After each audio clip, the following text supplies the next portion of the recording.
You know, it's a long day, and there's a lot of factors here looking at where you get your donor and where you get your surrogate and the financial side and all the logistics that go around it. But at the end of the day, you've got to get results. And it's a tremendous commitment that you put into this. And so the results are not, it's not the same. You need to go into it realistically. What's the outcome? And you always think once you've made this big decision that automatically you're going to have children and it's going to work. And IVF or in vitro doesn't work every time. And so you want to really get an idea when you make decisions about the probabilities of this working. And the whole idea from our point of view is to provide a state-of-the-art technology to give you the highest probability of this working safely. That's our objective. And of course it has to be an environment that's conducive and that you're comfortable doing it. But at the end of the day, you can have the best donor and the best surrogate. And if it's not put together from a technology point of view, that's a problem. And there were, even earlier, I listened to some of the questions. There were some very good questions about, I don't know if someone in the audience asked that, about selective reduction. I don't know if you were there. But I think it's a very good question. I don't think it's been addressed. So I'll address that as well. But let me take it, and I know some of you know some of this, but let me take it a step back and just show you from our point of view how it all works. So once you have your donor, a normal woman every month on her ovary produces a little cyst called a follicle. And you hear that word a lot. And a woman produces a single follicle every month. And that follicle is releases in the middle of the cycle. That's when she's ovulating. It's potentially one egg. And that's how normal physiology works. The whole idea for us is to stimulate that young girl to get as many of those follicles as we can. So that's the reason why she's on all those fertility drugs, because we're stimulating the ovary to get follicle development. And she's on those medications for about 2 weeks. She has to come in every third day to monitor her. And at the end of the roughly 2 weeks, we're going to take her eggs out. So the first part of the whole process is stimulating the ovaries. Okay. The second part is what we call the egg retrieval or the egg harvest. And she's asleep, she's under anesthesia. She's in a twilight. There's no tube down her. She's not paralyzed. Patients, they actually love it. Won't feel anything, don't remember anything. I always tease the donors that we're going to find out all their secrets at this time because they're chatting to us. And it's kind of funny. I said that to a couple the other day. You know, if you want to find out secrets about your wife, this is the opportunity. And he looked at me straight away and said, "Doc, I'd rather not know." It was kind of telling. But it's 10, 15 minutes. And once we take the eggs out, she recovers for about an hour. And then she goes home and she's done. She doesn't feel great for a few days because she's swollen, she's tender. But within a week or two, she has her period and she's back to normal. But that's the donor side, which we'll come back to. The average number of eggs we get is between 12 and 20. So it's a big spectrum. We're always upset when we get 12, but at the end of the day, it's really quality that's more important than quantity, like everything else in life. So you'd rather have 12 really good quality eggs than 18 that are all over the place. But that's something just in your head to expect. It's somewhere between 12 and 20 eggs.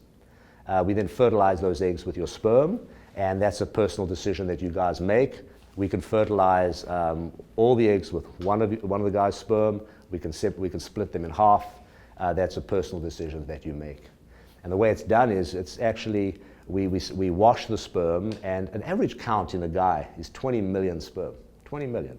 Half the sperm we produce doesn't move, and over 80% of our sperm looks funny. The head and the tails are all abnormal. So we walk around like these big studs. We're actually pretty useless. I mean, we need 1 out of 20 million. It's not very efficient.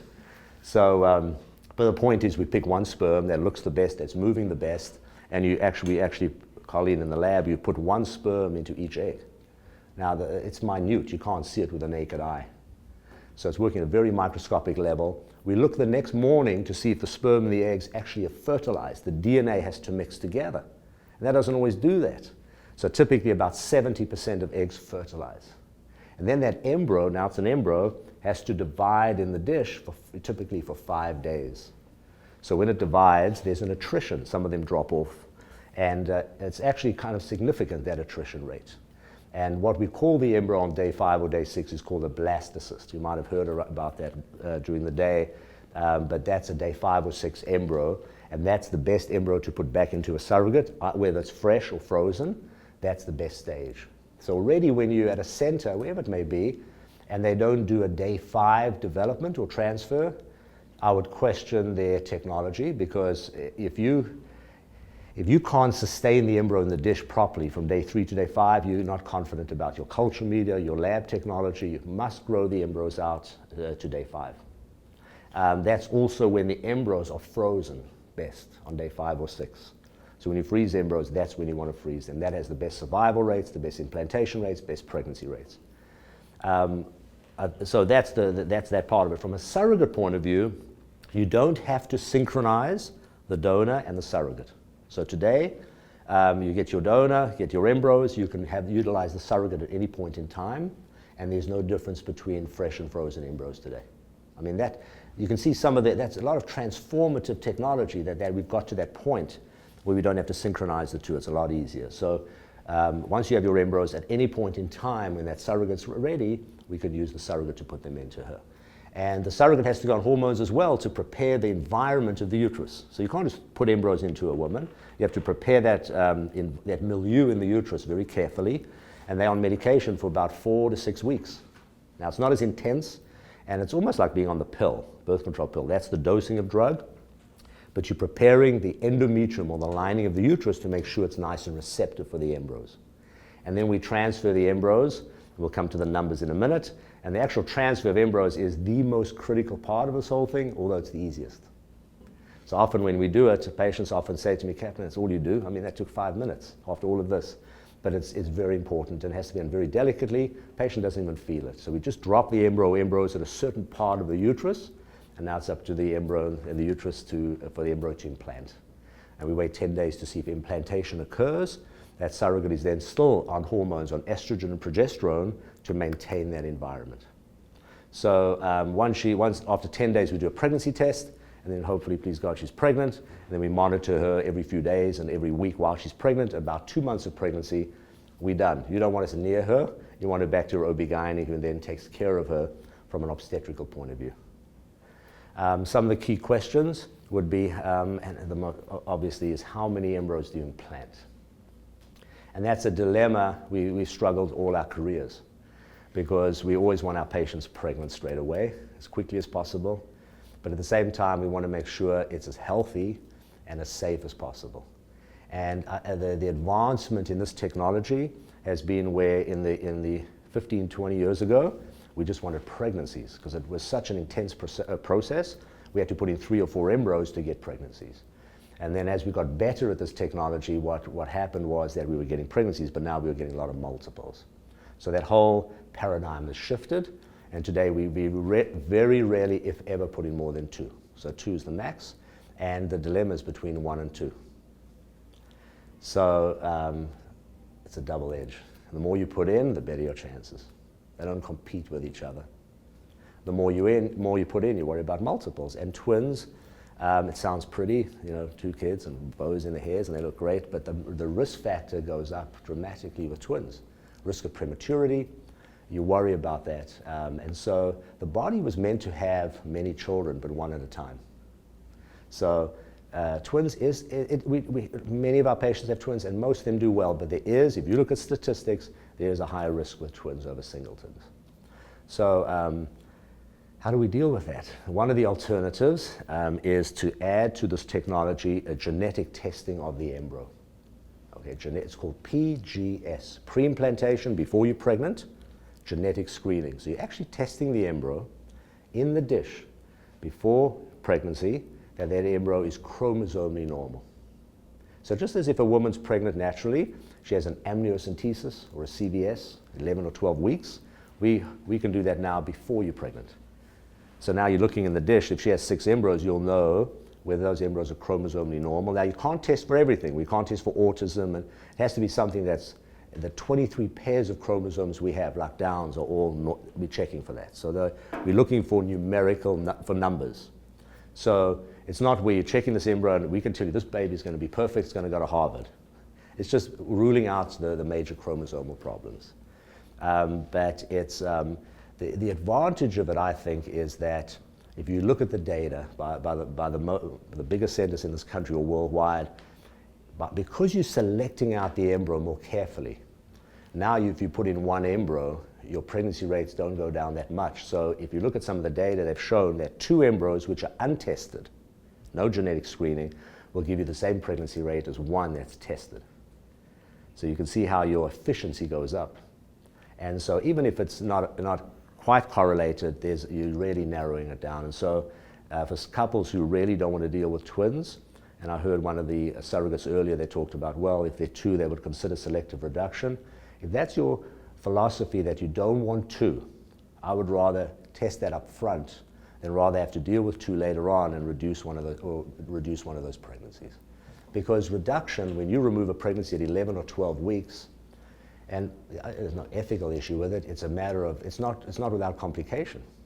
That's what people are not saying, is that when you do that, there's still a 3 or 4% chance you lose the whole pregnancy from the process. So everything you do in medicine has a risk to it. And so we can't be cavalier. And so it's better, like everything else, you want to take care of it up front.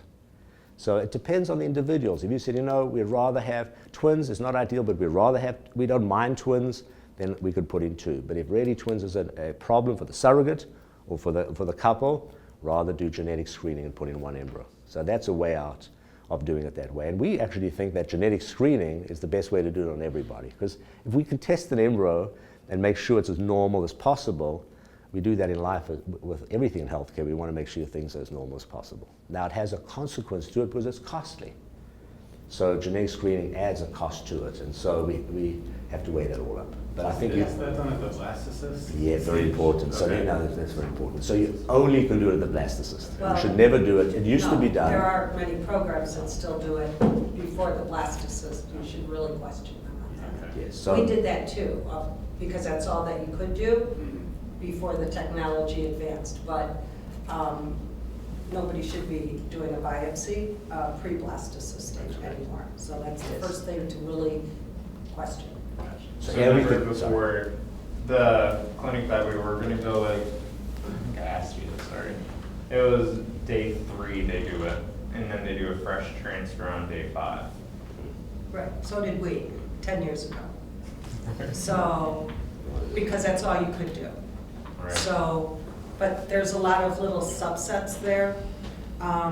We also have data showing that putting embryos in a well, because I was a surrogate, but did it work? Did that procedure work? He said he has over a 90% success rate. Right. So let me address that for a minute. So, however, when I look up SART and everything else, it doesn't show. Well, SART, I'm going to throw one thing in there too. SART is useless for everybody in here because they do not count the pregnancies with the gestational surrogate. So it counts against us as a retrieval, but I can't, so all those pregnancies, so SART is great for certain things, but it's not going to help you determine if you're using donor egg with a gestational surrogate. It's probably going to be 2 more years before you're going to be able to really look at that data on SART. So, yeah.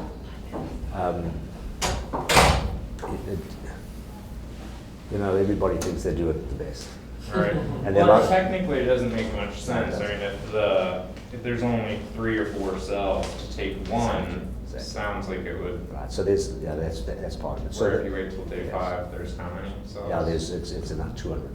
Okay. So it's less traumatic. So the data on day 3, number 1, just what you said, you have a 6 to 8 cell embryo. You're taking 1 cell out. So number 1, that traumatic effect. And secondly, the accuracy of the PGS is a lot of false positives, up to 30%. So it's not just our opinion. I mean, that's the cutting edge opinion all over the world that you should biopsy on day 5. Also, they freeze bed on day 5. So for all those reasons, I would question wherever you are that biopsy not to be done on day 3. I'll leave it at that.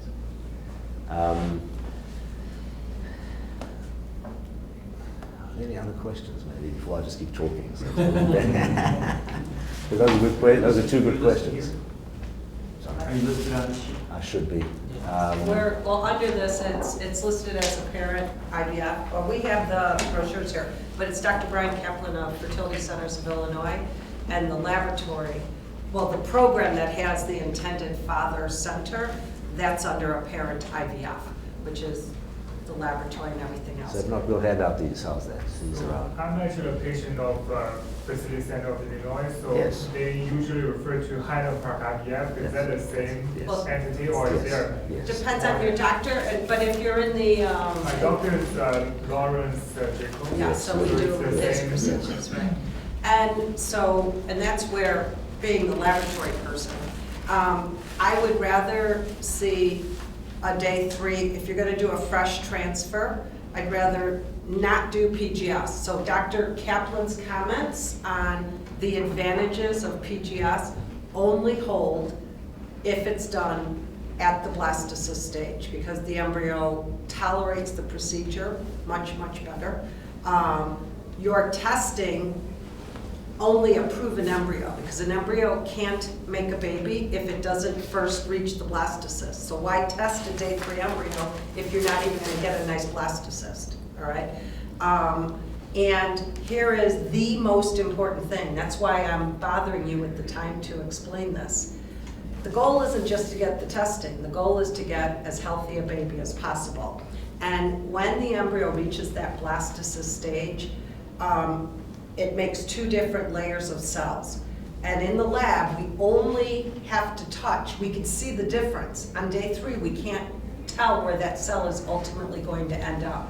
We could see that we're only removing cells at the outermost portion of the embryo.